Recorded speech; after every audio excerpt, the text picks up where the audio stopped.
السلام علیکم ورحمۃ اللہ وبرکاتہ۔ محترم سامعین ناظرین کرام، آپ تمام حضرات کا آپ کے اس پیارا چینل اردو لٹریچر پہ خیر مقدم ہے۔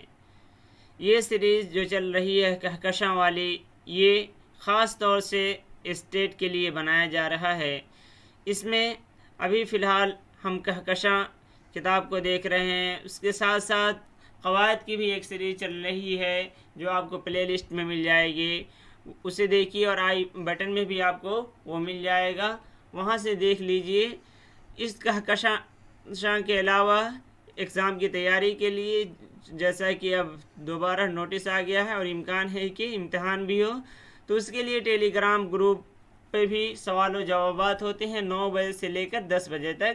آپ اسے اگر دیکھنا چاہتے ہیں تو ٹیلی گرام گروپ جوائن کیجئے۔ اس کے لیے پہلے آپ ایپ اگر نہ ہو تو ایپ ڈاؤن لوڈ کیجئے، اور ان کا لنک آپ کو ڈسکرپشن باکس میں مل جائے گا، وہاں سے آپ جوائن ہو سکتے ہیں۔ وہاں جوائن ہوئیے، وہاں پہ آپ کو 9ویں 10ویں کے جو درخشاں ہیں اس سے سوال کیے جا رہے ہیں، 10ویں کے جو گرامر ہے اس سے سوال کیا جا رہا ہے، ساتھ ہی ساتھ 11ویں کے کہکشاں، 11ویں کے قواعد کی جو کتاب ہے اس سے، اور اردو زبان نو ادب کی جو تاریخ ہے، مختصر تاریخ، اس پہ اردو زبان کے سلسلے میں، اس کے آغاز کے سلسلے میں کیا نظریات ہیں، جو بھی تاریخ ہے اس پہ بحث ہو رہی ہے۔ آپ وہاں جوائن کریں گے تو آپ کو بہت فائدہ ہوگا۔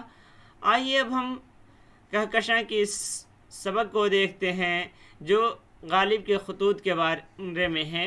اسد اللہ خان غالب کا خط، اور یہ خط کس نے لکھا گیا؟ جو پہلا خط ہے وہ حضرت کو لکھا گیا ہے، جن کی تصویر آپ کے سامنے ہے۔ آئیے ہم اس خط کو دیکھتے ہیں سے ہے، اور کنہیں ہے بنام میر مہدی مجروح ولد میر حسن فیغار۔ تو یہ وہ حضرت تھے جن کی تصویر ابھی آپ نے دیکھی ہے۔ آئیے ہم خط کو کھولتے ہیں کہ خط میں انہوں نے کیا لکھا ہے۔ ہاں، تو یہ نام میر بنام میر مہدی مجروح ہے۔ تو ہم خط کو جاننے سے پہلے مکتوب الہ کے بارے میں دیکھتے ہیں کہ مکتوب الہ کون ہیں۔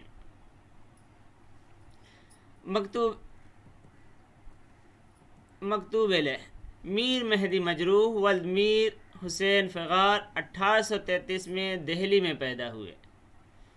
کب پیدا ہوئے؟ 1833 میں دہلی میں پیدا ہوئے۔ ان کی زندگی بہت افراتفری اور بے امانی میں گزری۔ وہ نائب تحصیلدار اور شہر کوتوال کے عہدے پر مامور ہوئے، لیکن پانی پت سے دہلی سے جے پور اور پھر دہلی سے رامپور مسلسل ہجرت اور نقل مکانی میں رہے۔ اخیر عمر میں نواب حامد علی خان کی قدردانی کے سبب تھوڑی فراغت نصیب ہوئی۔ 15 مئی 1903 کو ان کی موت ہوئی۔ وہ غالب کے محبوب شاگردوں میں تھے۔ غالب نے ان کے نام بڑی تعداد میں خطوط لکھے۔ ان کی مطبوعات میں مظہر معانی، انوار الاعجاز، ہدایت الائمہ شامل ہیں۔ غالب کی وفات پر ان کا شخصی مرثیہ یادگار ہے۔ تو یہ رہا مختصر ان کے مکتوب الہ کے بارے میں۔ تو میر مہدی مجروح، تو ان کا نام، ان کے والد کا نام، ان کے تاریخ پیدائش، جائے پیدائش، وفات، اور کچھ یہ جو مطبوعات ہیں یہ آپ کو ذہن نشین کرنا ہوگا، ہو سکتا ہے اس سے متعلق بھی امتحان میں پوچھا جا سکے۔ آئیے اب ہم خط کو دیکھتے ہیں۔ خط یہ رہا۔ ہاں صاحب، تم کیا چاہتے ہو؟ مجتہد العصر کے مسودے کو اصلاح دے کر بھیج دیا، اب اور کیا لکھوں؟ تم میرے ہم عمر نہیں جو سلام لکھوں، میں فقیر نہیں جو دعا لکھوں۔ تمہارا دماغ چل گیا ہے، لفافے کریدہ کرو، مسودے کے کاغذ کو بار بار دیکھا کرو، پاؤ گے کیا؟ یعنی تم کو وہ محمد شاہی روشیں پسند ہے، یہاں خیریت ہے، وہاں کی عافیت مطلوب ہے۔ خط تمہارا بہت دن کے بعد پہنچا، جی خوش ہوا۔ مسودہ بعد اصلاح کے بھیجا جاتا ہے۔ برخوردار میر سرفراز حسین کو دعا دینا اور دعا کہنا، اور ہاں، حکیم میر اشرف علی اور میر افضل علی کو بھی دعا کہنا۔ لازم سعادت مندی یہ ہے کہ ہمیشہ اسی طرح خط بھیجتے رہو۔ اس میں کچھ الفاظ ہیں جیسے مجتہد العصر، تو مجتہد معنی اجتہاد کرنے والا، کتاب و سنت سے دینی مسائل نکالنے والے کو مجتہد کہتے ہیں۔ عصر کے معنی زمانے، تو زمانے کی مجتہد، تو مجتہد العصر یعنی زمانے کی مجتہد، دینی مسائل نکالنے والا، زمانہ وقت۔ اس کے علاوہ ہے سعادت مندی، لازم سعادت مندی یہ ہے کہ سعادت مندی نیک بختی، فرما برداری۔ تو یہ جو حصہ ہے، بلکہ یہ پورا خط جو ہے دراصل مجروح کے شکایتوں کے جواب میں ہی لکھا گیا ہے، ان کے شکایت کا جواب ہے یہ، جن میں انہوں نے شکایت کی ہے کہ آپ کا انداز الگ ہے، لکھتے ہیں تو خط لکھنے کا کے علاوہ، اس کے علاوہ مسودے کے بارے میں بھی انہوں نے کہا ہے۔ تو انہوں نے کہا ہے کہ لفافے کریدہ کرو، لفافے کریدو یعنی اس میں دیکھو، اسے ٹھیک ٹھاک سے پڑھا کرو، اچھی طرح پڑھو، ایک ایک لفظ کے کئی معنی ہوا کرتے ہیں، اس کی طرف اشارہ ہے۔ اور خط کے طرف کے بارے میں کہہ رہے ہیں کہ تم کو وہ محمد شاہی روش پسند ہے کہ القاب وغیرہ لکھے جائیں، شروع میں جناب عالی وغیرہ یہ لکھا جائے، اخیر میں ابتدائیہ اور مین خاکہ اور آخری اختتام جو ہے سلام والا حصہ، وہی طرز تمہیں پسند ہے؟ ضرور نہیں کہ ویسے ہی، اب آگے دیکھیں گے تو پتہ چلے گا۔ تو اس کے علاوہ انہوں نے کہا مسودہ بعد اصلاح کے بھیجا جاتا ہے، اور ان لوگوں کو کہ خبر خیریت انہیں دعا کہہ دینا، اور ہمیشہ اسی طرح خط بھیجتے رہو۔ اگلا حصہ دیکھتے ہیں، کیوں سچ کہیو اگلوں کے خطوں کی تحریر کی یہی طرز تھی یا اور؟ ہائے کیا اچھا شیوا ہے، جب تک یوں نہ لکھو وہ خط ہی نہیں ہے، چاہے بے آب ہے، ابر بے بارہ ہے، نخل بے میوہ ہے، خانہ بے چراغ ہے، چراغ بے نور ہے۔ ہم جانتے ہیں تم زندہ ہو، تم جانتے ہو کہ ہم زندہ ہیں، امر ضروری کو لکھ لیا، زوائد کو اور وقت پر موقوف رکھا۔ اور اگر تمہاری خوشنودی اسی طرح کی طرز نگارش پر منحصر ہے تو بھائی 3.5 سطریں ویسے بھی میں نے لکھ دی، کیا نماز قضا نہیں پڑھتے اور وہ مقبول نہیں ہوتی؟ خیر، ہم نے بھی وہ عبارت جو مسودے کے ساتھ لکھی تھی اب لکھ بھیجی، قصور معاف کرو، خفا نہ ہو۔ اس میں کچھ الفاظ ہیں جیسے نخل بے میوہ، نخل میں کھجور کے درخت کو بولتے ہیں، طرز نگارش لکھنے کا طریقہ، زوائد، فضول اور بحث سے خارج باتیں۔ تو اب دیکھیے نے کہا کیا اگلوں کے جیسے ہمارا انداز الگ ہے، ہم الگ انداز میں لکھتے ہیں، کیا یہ بتاؤ پہلے زمانے میں بھی ایسے ہی خط لکھا جاتا تھا؟ پہلے خط میں ایسا ہوتا تھا جیسے لگ رہا ہے دور دور بیٹھے لوگ باتیں کر رہے ہیں۔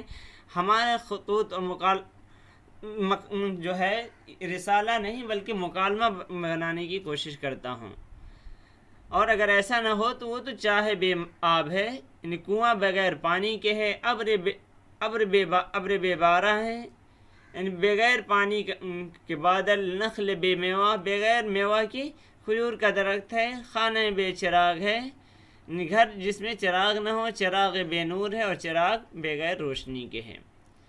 اور میرا جو اصول ہے وہ تو بس یہ ہے کہ جو ضروری چیزیں وہ لکھ دیا، اور زوائد جو دوسری بحثیں ہیں وہ الگ کر دیا۔ اب رہا تم خوشی اسی میں چاہتے ہو کہ تمہارے لیے وہی طریقہ ہے کہ زیادہ لکھوں، تو لو 3.5 سطریں ویسے بھی میں نے لکھ دی ہیں، دیکھو اتنے ہم نے لکھی دی ہے۔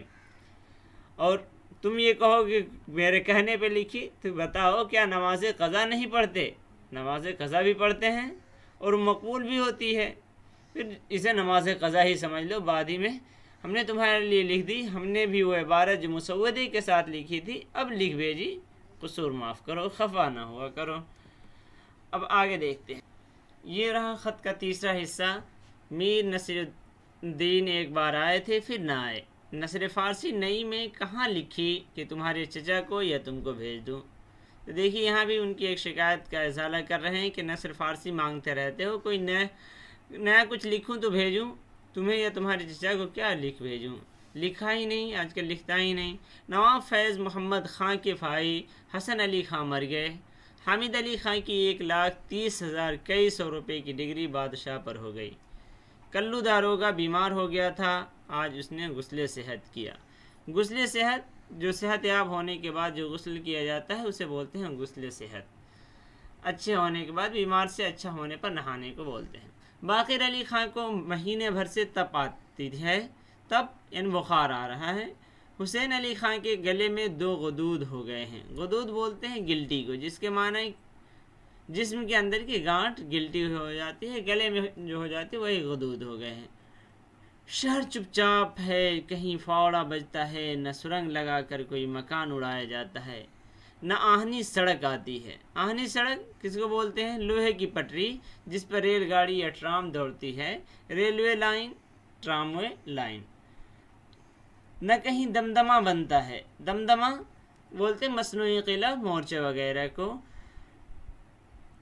اب دیکھیے اس میں کیا انتہائی سنجیدگی کی باتیں ہو رہی ہے۔ شہر چپ چاپ ہے، یہ اس وقت کے جب دہلی اجڑ چکا تھا اس وقت کے بارے میں بتا رہے ہیں کہ جس وقت اجڑ رہا تھا اس وقت ہر طرف ہنگامہ برپا تھا، ہر طرف شور مچ رہا تھا، لیکن اب اجڑ چکا ہے، بالکل چپ چاپ سناٹا ہے ہر طرف۔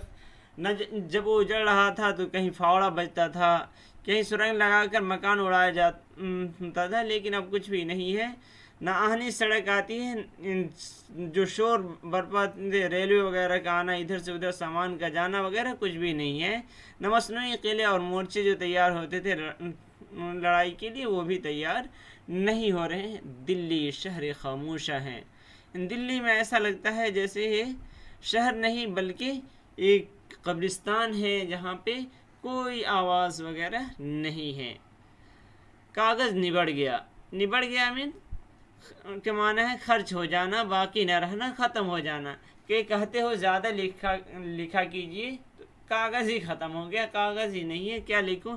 اگر رہتا تو تمہارے دل کی خوشی کے واسطے ابھی اور لکھتا۔ 22 ستمبر 1891 کو یہ لکھا گیا ہے غالبا۔ آپ نے ویڈیو کو دیکھا، ویڈیو دیکھنے کے لیے شکریہ، شکراً جزیلا۔